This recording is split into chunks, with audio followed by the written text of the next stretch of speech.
नमस्कार, hello and welcome to कार्मिक roots. कार्मिक रूट्स में आज फिर आपका स्वागत है। आज हम एक थोड़ा डिफरेंट टॉपिक पे बात कर रहे हैं कि हमें ज्योतिष क्यों सीखनी चाहिए।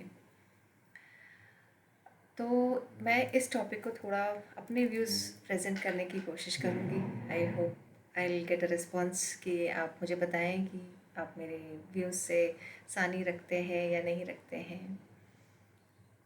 तो भारत एक पुरातन देश है और भारत देश का ज्ञान कई सदियों से दुनिया के हर कोने में प्रचलित है। हमारे रूट्स में ही इतना कुछ छिपा है कि सिर्फ ये बेसिक लाइफ प्रिंसिपल्स की नॉलेज सीखने के लिए विदेशों से लोग हमारे यहाँ आते हैं, हमारे गांव में आकर बसते हैं, हमारे आश्रमों में रुकते हैं। आपने ये सुना होगा, किसी भी देश को अगर हराना हो तो उसकी संस्कृति और ज्ञान पे धावा बोल दो, कुछ सालों में वो देश खुद ब खुद ख़त्म हो जाएगा, खुद पिछड़ जाएगा। प्री ब्रिटिश एरा में अंग्रेज़ों को लग गया था कि अगर इन पे यानी हम पे राज करना है या आधिपत्य जमाना है तो इनके ज्ञान को इनसे दूर कर दो, वरना इन्हें जीत पाना मुश्किल है। तभी एक बालक भगत सिंह या राजगुरु या सुखदेव जैसे इतना इंटेलिजेंस और हौसला था उनमें कि वो अंग्रेज़ों से उनके ही कोर्ट में खुद अपने वकील बनकर अपना केस लड़े। That much of knowledge we had. खैर, आते हैं कि ज्योतिष क्यों सीखनी चाहिए। ज्योतिष यानी ईश्वर द्वारा दिखाई गई ज्योति। इसमें वो सारे सवाल और जवाब छुपे हैं जो इंसान ढूंढता रहता है। सवाल जैसे कि उसके साथ ये अच्छा या बुरा क्यों हुआ, या आने वाले समय में किन चीज़ों से उसे सावधान रहने की आवश्यकता हो सकती है, या उसके जीवन में किस क्षेत्र में ज़्यादा कर्म लिखे हैं। तो ये सारे सवाल हैं जो हम हमेशा ढूंढते रहते हैं। और किस क्षेत्र में ज़्यादा कर्म लिखे हैं ये अगर पता चल जाए तो काम करना थोड़ा और आसान हो जाता है। क्यों? क्योंकि कर्म तो करने ही पड़ेंगे, वो ना करने का तो ऑप्शन ही नहीं है हमारे पास। और जहाँ सबसे ज़्यादा कर्म है, जाहिर है वहाँ सबसे ज़्यादा मिस्टेक्स भी होंगी और वहीं सबसे ज़्यादा लर्निंग्स भी होंगी, और वहीं किसी न किसी वजह से दुख भी लिखा होगा। It's all connected, right? हाँ, आपको ये पता चल सकता है कि इस पर्टिकुलर टाइम के दौरान आपको थोड़ा केयरफुली ट्रीट करना है, या इस पर्टिकुलर टाइम के दौरान परिवार से जुड़ी या प्रेम से जुड़ी या जीवन के किसी एस्पेक्ट से जुड़ी या जीवन साथी से जुड़ी या करियर से जुड़ी कोई समस्या आ सकती है और आप सतर्क हो जाएं। तो ये एक फोर बेयरिंग आपको पहले पता चल जाएगी कि अच्छा, मुझे ऐसी यहाँ पर I have to be a little careful about things. नहीं, ये डराने वाली साइंस बिल्कुल नहीं है। ये सिर्फ समय की बिसात पे आपके कर्मों को बिछाकर दिखाती है कि इन खाँचों में, आपके इन कर्मों पे आपका ध्यान ज़रूरी है। और आपके पिछले जन्म का कर्म किसी एक क्षेत्र में अधूरा रह गया था तो आपके जीवन का मेन फोकस उधर से शुरू करना हो सकता है। एक एग्जाम्पल लेते हैं। मान लो कोई एक बहुत पैसे वाला नामी गिरामी व्यक्ति है, बंगला, गाड़ी, पैसा, नौकर चाकर, सब सुख है, पर संतान बीमार रहती है। हमेशा कुछ ना कुछ, कुछ नहीं तो सर्दी जुकाम। वो हमेशा अपनी संतान को लेकर बहुत चिंतित रहेगा। स्वाभाविक है। ये उस केस में भी स्वाभाविक है जहाँ चाहे उसके पास पैसा हो चाहे ना हो। करेक्ट? हाँ, इतना है कि वो इन पैसों को अच्छे कामों में लगाकर, कुछ अच्छे दान पुण्य कर कर ईश्वर से कुछ पुण्य कमा सकता है। अब अगर आप इस बंदे की कुंडली देखेंगे तो शनि महाराज या तो इनके पंचम भाव में होंगे, जो कि संतान का भाव है, या फिर कहीं बैठकर उसे दृष्टि से देख रहे होंगे। मतलब किसी न किसी तरह से बच्चों से कनेक्टेड कर्म। पॉसिबिलिटी है कि पिछले जन्म में माँ बाप की अटेंशन के लिए तरस गए हों, और तो वो इस जन्म में चुकाना पड़ रहा है ना। या ये भी हो सकता है कि पिछले जन्म में खुद संतान बनकर उन्होंने अपने अभिभावकों को सताया, तो इस जन्म में उस फीलिंग का फ्लेवर उनको महसूस कराना पड़ रहा है, करना पड़ रहा है। अल्टीमेटली इंसान फील तो अपने इमोशन से ही करता है, अच्छा बुरा सब कुछ। आपके इमोशंस आपसे झूठ नहीं बोलते। प्रॉब्लम वहीं खड़ी होती है जहाँ हम इमोशंस में झूल झाल करते हैं, उन्हें नेगेट करना शुरू कर देते हैं।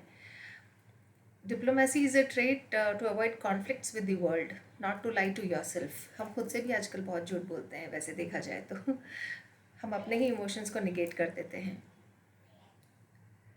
एक और जनाब है, बहुत ही अच्छे रिलेशनशिप एक्सपर्ट, रिलेशनशिप कोच कह सकते हैं आप। कितने घरों को टूटने से बचाया है इन्होंने। इनके उपाय इतने काम भी करते हैं कि लोग इनसे आकर हर छोटी मोटी एडवाइस ज़रूर लेते हैं, पर इनकी लव लाइफ का प्लेन कभी टेक ऑफ ही नहीं किया। 3 अधूरे लव अफेयर्स के बाद इन्होंने खुद वो रास्ता बंद कर दिया।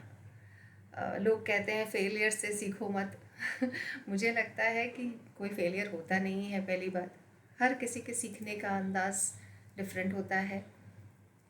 समबडी और दी अदर, कोई उनको फेलियर बता भी दे तो वो अपने फील्ड में कितने मास्टर है ये आप नहीं जानते। वैसे मुझे लगता है ऐसे लोगों से ज़्यादा सीखने को मिलता है, क्योंकि जितना उन्होंने ट्राई किया होगा उतना किसी ने ट्राई नहीं किया होगा, पहली चीज़। और किसी एक पॉइंट पे आकर उनके आदर्श अलाउ नहीं किए होंगे कोई एक एक्शन, जहाँ उन्होंने पीछे हटना ज़्यादा ठीक समझा होगा, बजाय इसके कि अपने आदर्शों के साथ समझौता करके दुनिया में बाजीगर कहलाएं। उन्होंने हार स्वीकारना ज़्यादा सही समझा होगा, तो वो अपनी नज़र में जीत गए। कर्मों का जवाब भी तो देना है तो सारी लड़ाई ही आदर्शों की है। ऐसा बंदा आपको एक्शन के हाउ के साथ साथ वाई एंड वाई नॉट भी बताएगा। सो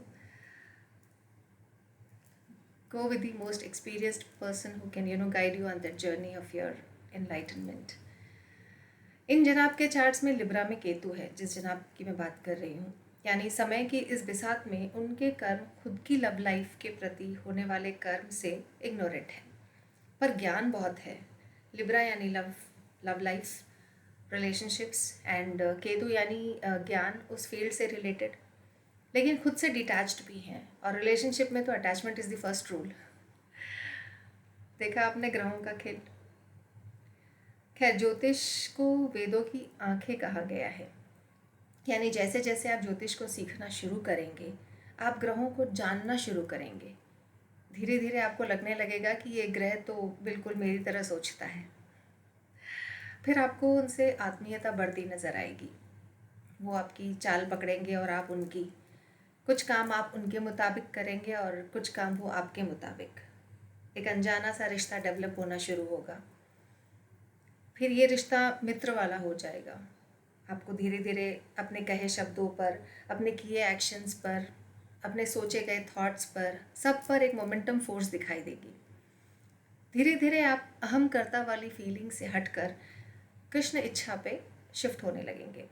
और ये वो वाली स्टेज है जहाँ कृष्ण द्वारा कहा गया वाक्य आपको समझ आएगा कि मैं ही अग्नि, मैं ही पृथ्वी, मैं ही जल, मैं ही बुद्धि, मनस, आत्मा और तेज, आदि और अंत भी मैं ही हूँ, मैं ही करता हूँ, तुम सिर्फ माध्यम हो।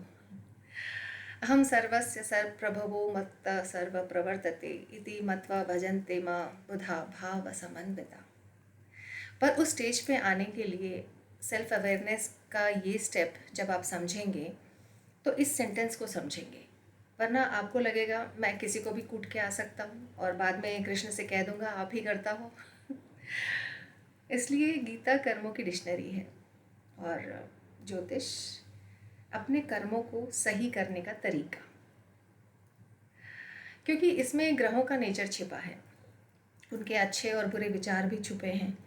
हम इंसानों की तरह हम भी अपने रिलेशनशिप्स आजमाते हैं कभी कभी ना कभी, हालांकि करना नहीं चाहिए कहते हैं, क्योंकि अगर वो बंदा आपके एक्सपेक्टेशंस पे खरा उतरा तो आप खुश होते हैं और नहीं उतरा तो आप डिसपॉइंट होते हैं और आजीवन फिर वो दुख पालते ही रहते हैं तो सेम चीज़ ग्रह भी करते हैं, वो भी टेस्ट करते हैं, डिफ़िकल्ट सिचुएशंस देते हैं, उनमें आपको टेस्ट करते हैं कि आपका एक्शन क्या होगा, क्या आप वो करते हैं जो उन्हें पसंद है या नहीं करते हैं, क्या आप अपॉर्चुनिस्ट बनते हैं या आप डिफ़िकल्ट ही सही पर सही एक्शन चुनते हैं, चाहे शॉर्ट टर्म में आपका नुकसान ही क्यों ना हो जाए। ये सारे पॉइंटर्स ग्रह इकट्ठा करते हैं। धीरे धीरे आप निखर कर कोयले से हीरा बनते हैं। ये ओवरनाइट तो हो नहीं सकता, समय लगता है। इसी समय की बिसात पे जो आप कर्म खर्च कर रहे हैं वो आपकी एक अदृश्य पूंजी बनकर जमा हो रही है। धीरे धीरे आप देखेंगे कि ये ग्रह आपको हेल्प करने के लिए आगे बढ़े हैं। जहाँ आपके लिए दुख लिखा होगा वो उस रास्ते को बदल देंगे। जहाँ जहाँ खुशी लिखी होगी वो रास्ते पे खुद ही आपको मोड़ देंगे। अचानक किसी बंदे से आपको मिलवा देंगे जो आपके जीवन में एक नई शुरुआत लाएगा। जिस चीज़ को आप ढूंढ रहे थे वो खुद किसी न किसी माध्यम से आपसे आकर जुड़ेगी। ईश्वर के खेल निराले हैं। ग्रहों को अपना मित्र बनाकर ही अपॉइंट कर रखा है ईश्वर ने, बस उनसे मेल बढ़ाने की देरी है। जी बिल्कुल उसी सवाल पर आ रही हूँ कि हम ज्योतिष सीखे कहाँ से। और आज के युग में यूट्यूब इज़ द न्यू गुरु। तो अगर आप ABCD से शुरू करना चाहते हैं तो आप कपिल जी को KRS पे सुन सकते हैं। फिर आप CAT CAT BAT बैट तक पहुँचेंगे तब आप पीयूष जी को सुन सकते हैं। जब आप दिस इज़ अ कैट सीख जाएंगे तब आप राहुल जी या दीपांशु जी से सीख सकते हैं, उनको सुन सकते हैं यूट्यूब पे। और जब आप this is a cat sleeping on a mat सीख जाएं तो आप हेमराज जी को सुनिए। आप देखेंगे ग्रहों का खेल और खुद के अंदर की रोशनी से आपका मिलन। ज्योतिष बाहर कुछ नहीं है, सब कुछ अंदर है और यही समझना है। वैसे भारतीय विद्या भवन भी ज्योतिष की ऑनलाइन कोर्स प्रोवाइड करता है और it's an initiative by Shri KN Rao जो खुद एस्ट्रोलॉजी के बिग बी हैं ज्योतिष के। तो हमारे देश की इस धरोहर का ज्ञान का लाभ ज़रूर उठाइए। Happy knowing yourself. And before I forget, अगर आपको लगता है कि मेरी ये वीडियो किसी के काम आ सकती है तो प्लीज़ शेयर कीजिएगा। बाकी मुझे मोटिवेट करते रहिएगा। I like all your comments, I do read them, I will be replying to them as well. थोड़ा लेट कर देती हूँ उसके लिए, आई एम सो सॉरी।